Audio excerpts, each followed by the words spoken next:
Les NTIC, on en parle dans cette édition, avec la cybercriminalité. Vous en avez entendu parler certainement. Le phénomène est devenu récurrent à travers le monde. En Guinée, le ministre des Postes et Télécommunications en a fait son cheval de bataille. Moustapha Mamidiaby a donné de larges informations sur ce fléau aux étudiants des universités de Conakry. Le point avec Moussa Komara. La semaine de l'entrepreneuriat dans le numérique se poursuit à Conakry. Face aux étudiants, le ministre guinéen des Postes, des Télécommunications et de l'économie numérique tente d'expliquer les effets pervers de la cybercriminalité. L'anarque, la falsification des données, l'incitation au racisme, la pédopornographie ou encore l'apologie du terrorisme sont monnaie dans le cyberespace. Il y a malheureusement des personnes mal intentionnées qui profitent des avancées technologiques, des avancées dans la mise en œuvre de ces facilités pour pouvoir les détourner à des fins illicites.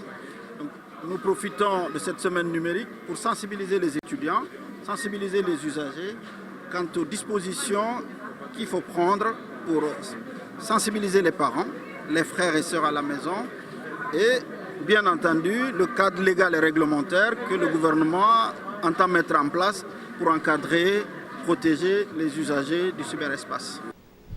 Pour lutter contre ces fléaux en Guinée, 3 projets de loi sont annoncés. La cybersécurité, la protection des données à caractère personnel et la sécurisation des transactions électroniques. Les participants venus des différentes facultés des sciences des universités de Conakry sont conscients de la montée vertigineuse de ce phénomène. Ils s'engagent tous à mettre leurs connaissances scientifiques au profit de la nation. Après tout ce que j'ai vraiment compris dans la salle, j'ai compris qu'il s'agit là d'une avancée progressive pour notre nation. Reconnaître les enjeux sur l'économie numérique, surtout si nous parlons des cas spécifiques de cybercriminalité, vraiment, j'ai compris de très grandes choses dedans. Toute chose qui a des avantages aura forcément des inconvénients. Mais moi, j'opte pour les avantages parce que j'ai plus besoin d'apporter du positif à mon pays que du négatif.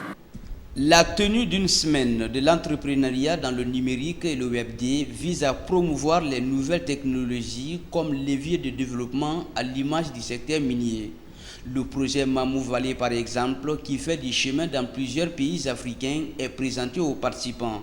Ce projet pourrait offrir des opportunités d'emploi aux jeunes, selon les initiateurs.